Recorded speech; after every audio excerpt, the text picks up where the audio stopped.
pasar tradisional. Pasar tradisional merupakan tempat bertemunya penjual dan pembeli untuk melakukan transaksi jual beli secara langsung. Salah satu ciri khas dari pasar tradisional adalah sistem pembayarannya yang umumnya masih sederhana dan bersifat langsung. Metode pembayarannya yang paling umum digunakan di pasar tradisional adalah uang tunai. Pembeli menyerahkan uang secara langsung kepada penjual setelah memilih barang yang dibutuhkan dan penjual memberikan kembaliannya jika ada.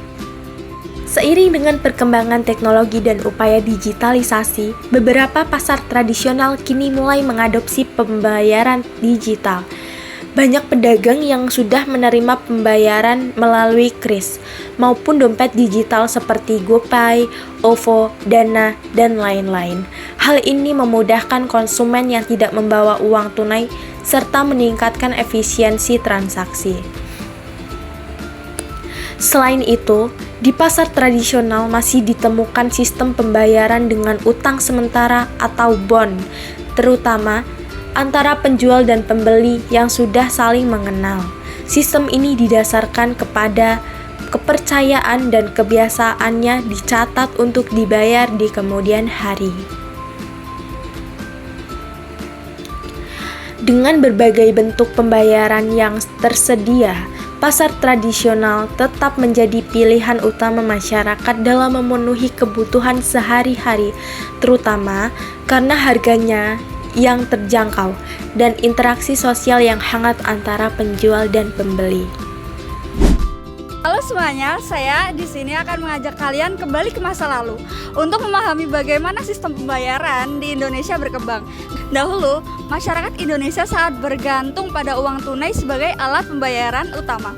Segala transaksi, baik di pasar tradisional maupun toko modern, dilakukan dengan uang kertas dan koin. Namun, sistem ini memiliki banyak kelemahan seperti resiko kehilangan, uang palsu, dan pencatatan yang sulit dilakukan.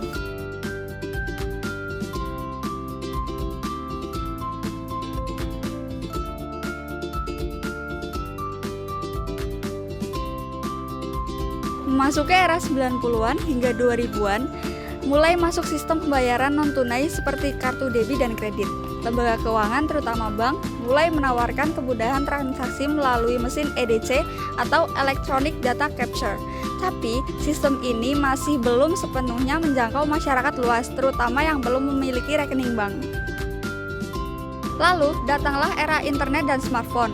Seiring meningkatnya penggunaan ponsel pintar dan penetrasi internet, muncul inovasi dalam bentuk e-wallet seperti OVO, GoPay, Dana, dan Link Aja. Namun, pada awal kemunculannya, masing-masing aplikasi memiliki sistem pembayaran QR kode sendiri. Ini menyulitkan merchant dan konsumen karena tidak semua aplikasi bisa membaca QR yang berbeda-beda. Menanggapi masalah ini, Bank Indonesia meluncurkan sebuah terobosan besar yaitu KRIS atau Quick Response Code Indonesian Standard. KRIS hadir sebagai solusi untuk menyatukan semua sistem pembayaran QR dalam satu standar nasional. Dengan KRIS, cukup satu QR kode bisa digunakan oleh semua aplikasi pembayaran yang terdaftar di Bank Indonesia. Inovasi ini memberikan solusi yang lebih aman dan nyaman bagi nasabah perbankan. Namun, penggunaannya masih terbatas karena hanya masyarakat tertentu yang memiliki akses ke rekening bank dan layanan perbankan digital. Yang kedua, transaksi non-tunai belum menjangkau pedagang kecil, pasar tradisional, atau wilayah pedesaan. Selanjutnya, infrastruktur dan edukasi masih menjadi tantangan besar. Lompatan besar terjadi seiring dengan perkembangan internet dan smartphone. Masyarakat mulai beralih ke layanan berbasis digital, termasuk dalam hal keuangan. Kemunculan berbagai aplikasi dompet digital atau e-wallet seperti OVO, GoPay, Dana, dan Link Aja mengubah cara masyarakat bertransaksi. Keunggulan e-wallet yaitu transaksi cepat tanpa perlu uang tunai. Kedua, promosi, cashback, dan diskon menarik. Ketiga, tidak wajib memiliki rekening bank. Dan keempat, lebih aman dan mudah dilacak. Namun, ada satu tantangan besar saat itu, fragmentasi sistem pembayaran. Setiap aplikasi e-wallet menggunakan QR kode yang berbeda, sehingga konsumen harus memiliki lebih dari satu aplikasi. Merchant harus menyediakan banyak QR kode untuk melayani berbagai aplikasi. Tidak efisien dan membingungkan. solusi inovatif dari Bank Indonesia. Untuk menjawab masalah tersebut, Bank Indonesia meluncurkan KRIS (Quick Response Code Indonesian Standard) pada tahun 2019. Tujuan utama KRIS adalah standarisasi sistem pembayaran berbasis QR Code agar lebih inklusif, efisien, dan mudah digunakan oleh siapa saja, baik konsumen maupun pelaku usaha. Dengan KRIS, cukup satu kode QR bisa digunakan oleh semua aplikasi pembayaran yang terdaftar di BI, mempermudah merchant dalam menerima pembayaran digital, meningkatkan inklusi keuangan terutama untuk UMKM, transaksi tercatat secara digital, mempermudah pembukuan, aman karena seluruh transaksi diawasi oleh regulator dan menggunakan sistem terenkripsi. Implementasi KRIS juga sangat mendukung gerakan nasional non-tunai dan menjadi bagian dari digitalisasi sistem pembayaran Indonesia. Kini kita bisa melihat KRIS digunakan di berbagai tempat warung kecil, pasar, parkiran, bahkan tempat ibadah dan donasi sosial.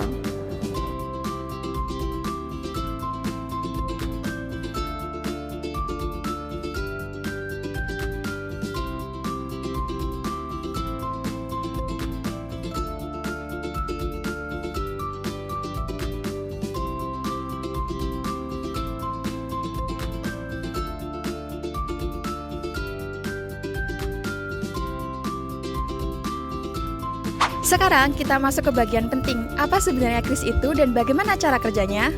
QRIS atau Quick Response Standard Indonesia adalah sistem pembayaran berbasis QR Code yang dikembangkan oleh Bank Indonesia bersama Asosiasi Sistem Pembayaran Indonesia. Tujuannya adalah untuk menciptakan standar tunggal agar transaksi menjadi lebih efisien, inklusif, dan aman.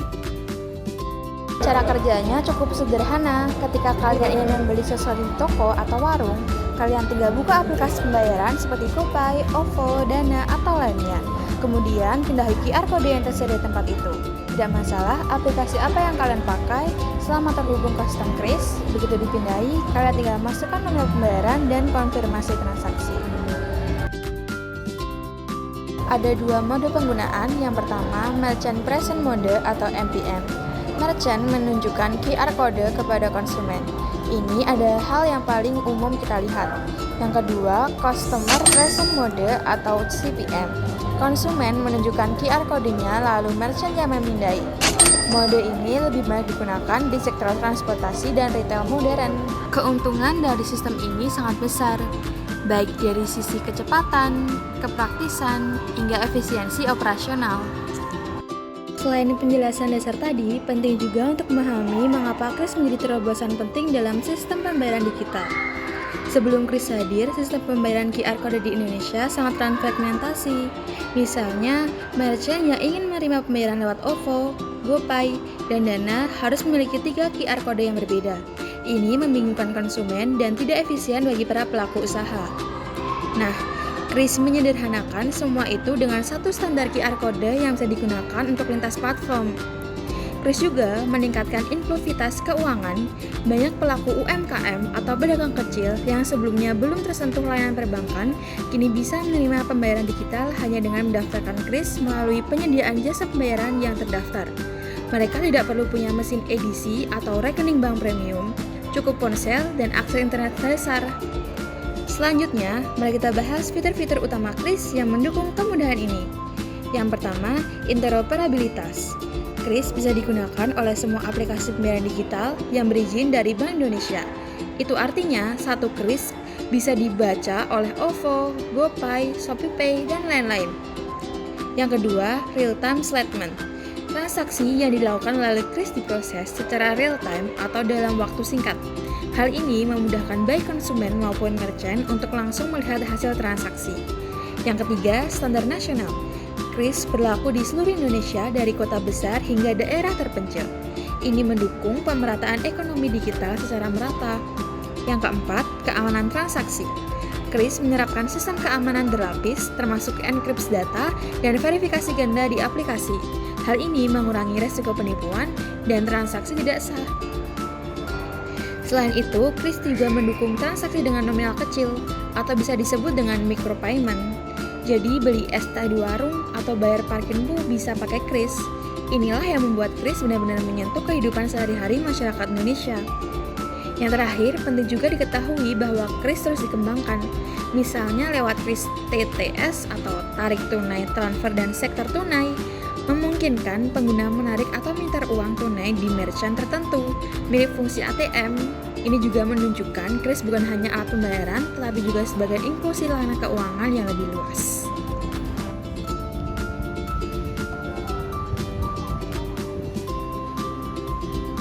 Sebelumnya, Ibu, perkenalkan saya Susi Maharani dengan Prodi Pendidikan Ekonomi. Di sini saya mau wawancara Ibu nih. Sebelumnya nama Ibu siapa ya? Nama saya Jana, perwakilan dari DRPM. Oh, baik Ibu Jana. Bagaimana pendapat Ibu mengenai kris untuk usaha Ibu? Sangat membantu ya, karena di generasi Z saat ini banyak sekali yang tidak menggunakan uang tunai. Kalau menggunakan uang tunai cukup banyak, mungkin mereka khawatir ya, sehingga penggunaan kris sangat membantu kami dalam pembayarannya. Oh, baik begitu Bu. Terus apa sih Bu dampak jangka panjang yang Ibu rasakan? Terus apa manfaatnya adanya QRIS ini? Oke, untuk jangka panjang dan manfaat dari kris, yang pertama kita bisa memanage uang lebih baik ya, karena kalau kris kan kita rekeningnya berbeda, sehingga pendapatannya sudah langsung ke rekening khusus untuk usaha. Sedangkan dari dulu kalau kita masuk ke transfer biasanya masuk ke rekening pribadi yang mana nanti akan digunakan untuk keperluan pribadi. Nah, ini untuk manajemen keuangannya sangat membantu. Begitu Ibu. Terima kasih ya Bu. Sebelumnya perkenalkan Mbak, saya Susi Maharani dengan dari Prodi Pendidikan Ekonomi kelas A angkatan 2024. By the way, namanya Mbaknya siapa ya? Mega. Oh, Mbak Mega. Mbak Mega, boleh wawancara nggak kita? Boleh? Oh ya, Mbak Mega, apa sih manfaat yang Mbak Mega rasakan dari penggunaan QRIS dalam kehidupan sehari-hari?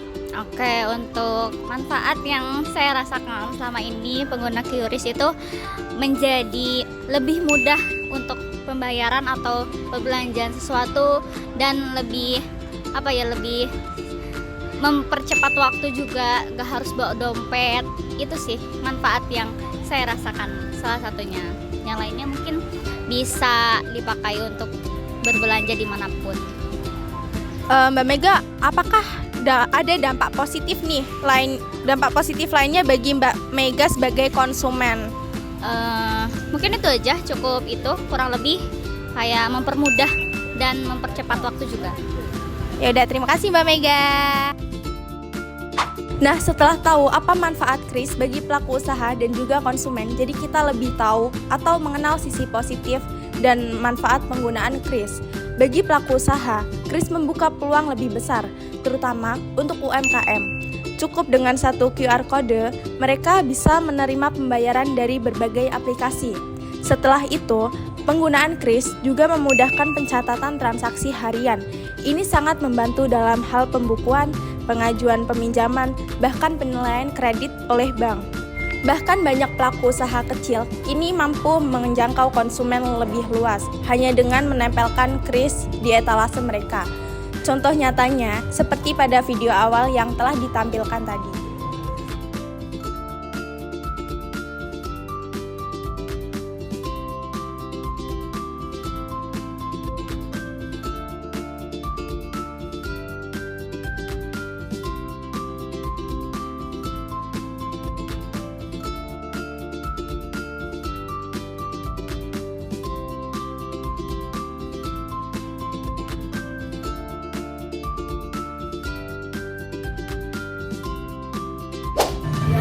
Sejak diluncurkan pada Agustus 2019, implementasi kris berkembang sangat pesat. Bank Indonesia secara aktif mendorong adopsi kris ke berbagai sektor dari warung kecil hingga tempat ibadah, layanan publik hingga industri pariwisata. Per Oktober 2023, jumlah merchant yang menggunakan kris sudah menembus lebih dari 30 juta di seluruh Indonesia. Ini membuktikan bahwa masyarakat dan pelaku usaha semakin terbuka terhadap sistem pembayaran digital. Tidak hanya itu, kris juga sudah mulai digunakan untuk transaksi lintas negara. Contohnya, Indonesia sudah menjalin kerjasama dengan Thailand, Malaysia, Singapura untuk menggunakan QR kode lintas negara. Jadi, wisatawan dari negara tersebut bisa bertransaksi di Indonesia hanya dengan memindai kris lewat aplikasi asal negara mereka. Pemerintah juga mendorong penggunaan KRIS dalam program bantuan sosial, pajak, dan layanan publik lainnya. Hal ini memperkuat peran KRIS sebagai instrumen penting dalam ekosistem ekonomi digital nasional.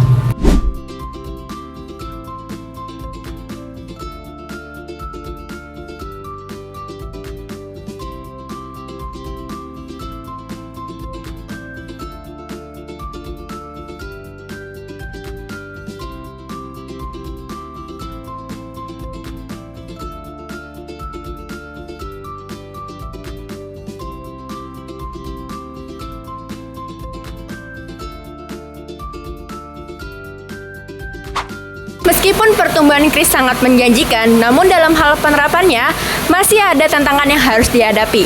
Yang pertama adalah literasi digital. Tidak semua masyarakat, terutama di daerah pelosok, mampu memahami penggunaan cara KRIS dan dompet digital yang baik.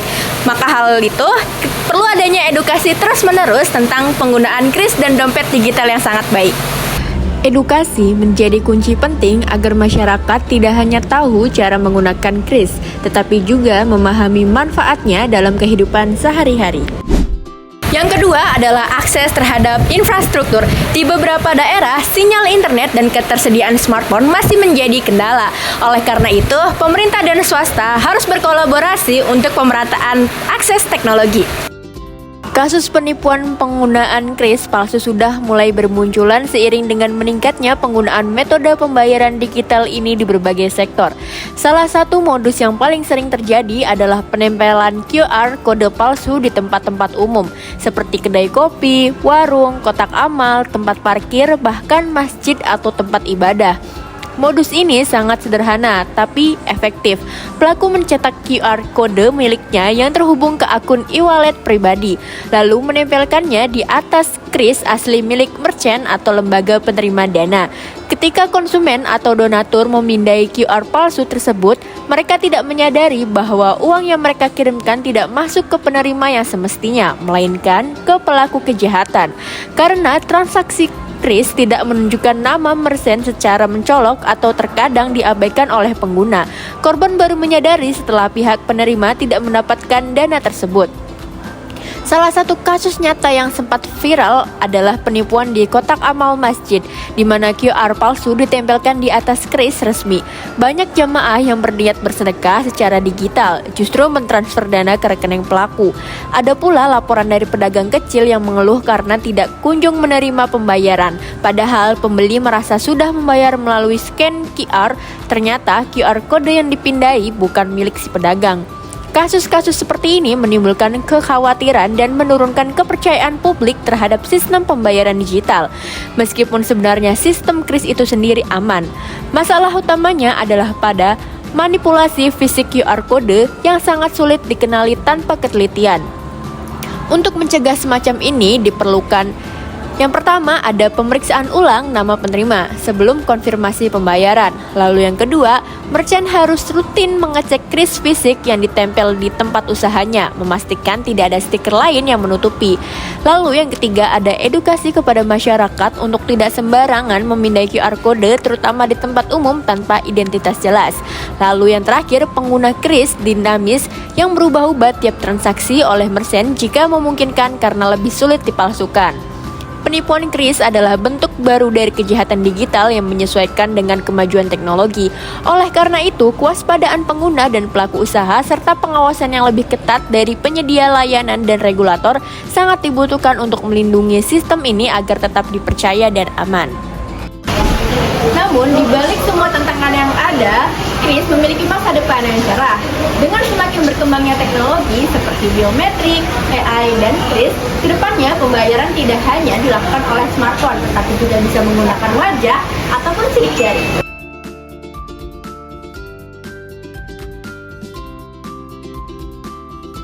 Masa depan pembayaran di Indonesia akan semakin digital, dan KRIS merupakan fondasi awal atas perubahan besar tersebut.